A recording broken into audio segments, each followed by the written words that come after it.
As adults who collect action figures, we tend to be tuned into where we can find them. The toy stores, for the most part, right? That's the place where you're going to find toys, and even though these are collectibles, going to a toy store is still our best bet for finding action figures. Well, with a lot of toy stores sort of folding, it's really become big box stores now, like Target and Walmart, that have become the destination to find action figures for our collection, and, well, a little less so toy stores proper.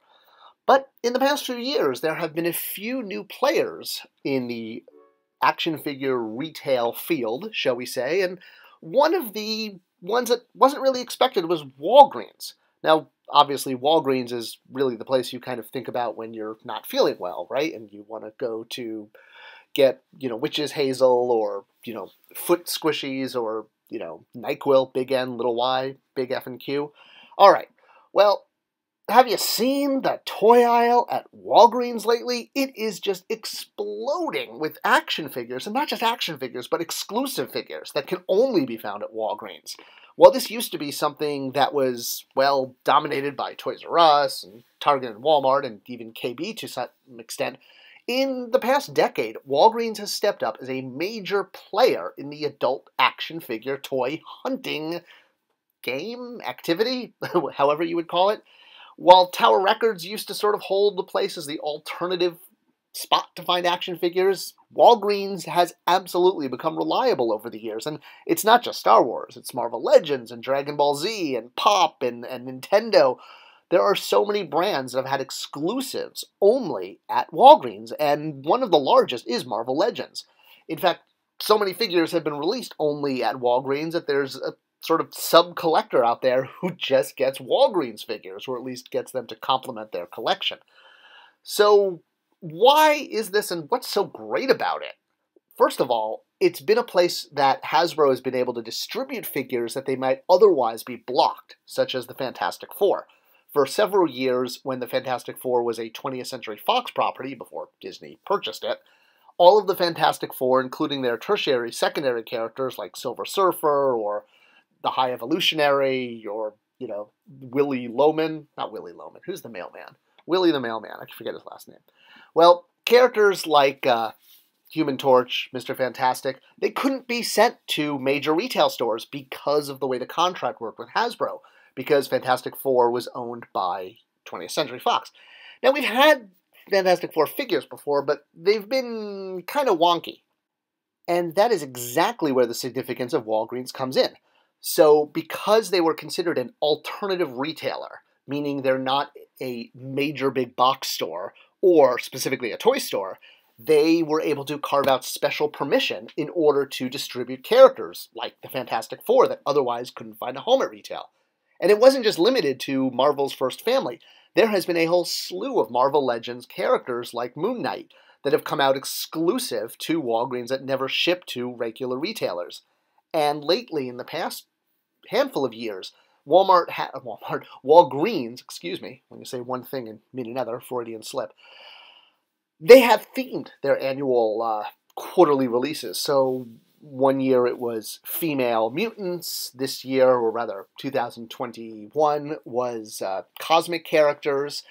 And we've also had one-offs in previous years. Walgreens has acted as a distributor for figures like Fantastic Four, or in this case, the Punisher, that might not otherwise work at retail for whether it's age restrictions, violence restrictions, or property restrictions.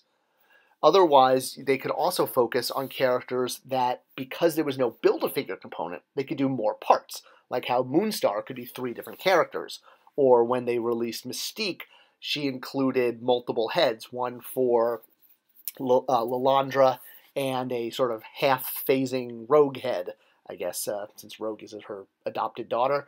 But either way, yes, without the Build-A-Figure component, since these are not tied to a series, Hasbro is able to include a lot more alternative heads. I think the Stepford Cuckoos is probably the ultimate version or ultimate representation, since there's 3 versions of them. Now, in 2022, supervillains has become the theme for Walgreens figures, and they are sharing some of them with GameStop. But really, the question to ask is, why? Why Walgreens? Again, they're a pharmacy. They're the place you go when you're looking for Advil or, Tums or something.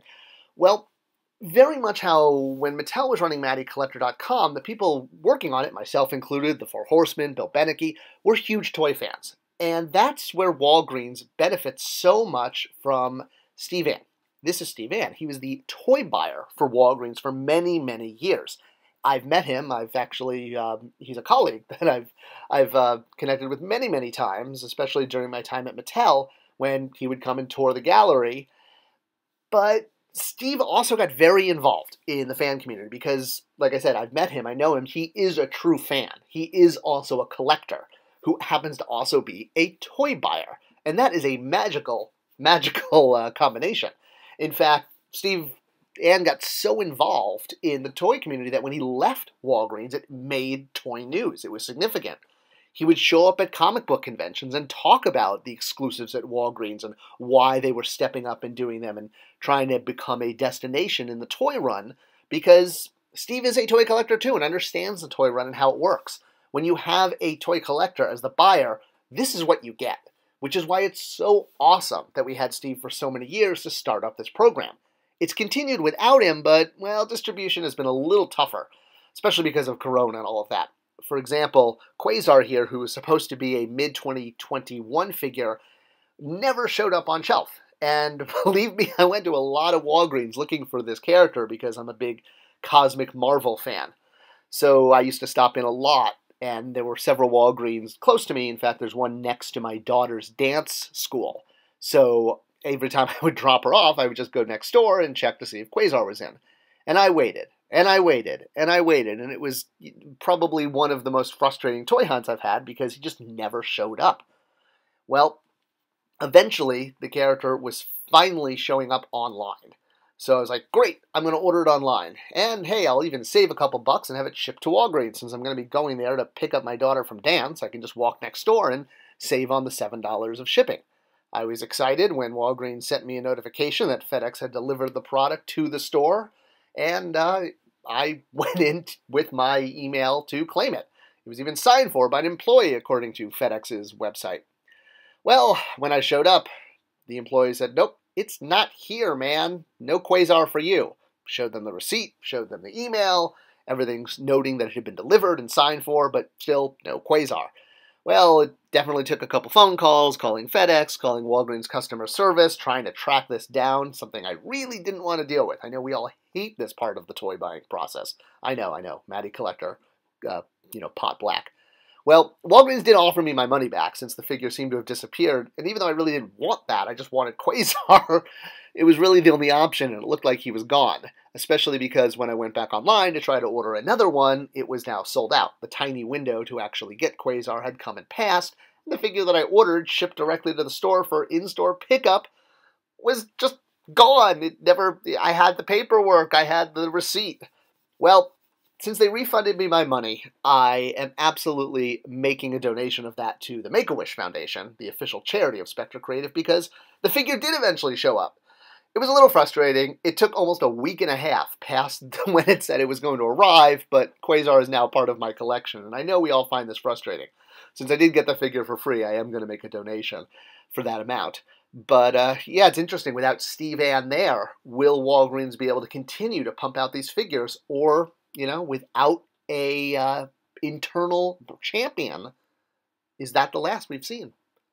What do you think? Do you now shop at Walgreens for your action figures? Has Steve's ability to bring exclusives to the Walgreens store changed your toy runs? Let me know in the comments below. Share this video. Let me know your thoughts. Have you found your Quasar? He is a pretty awesome figure.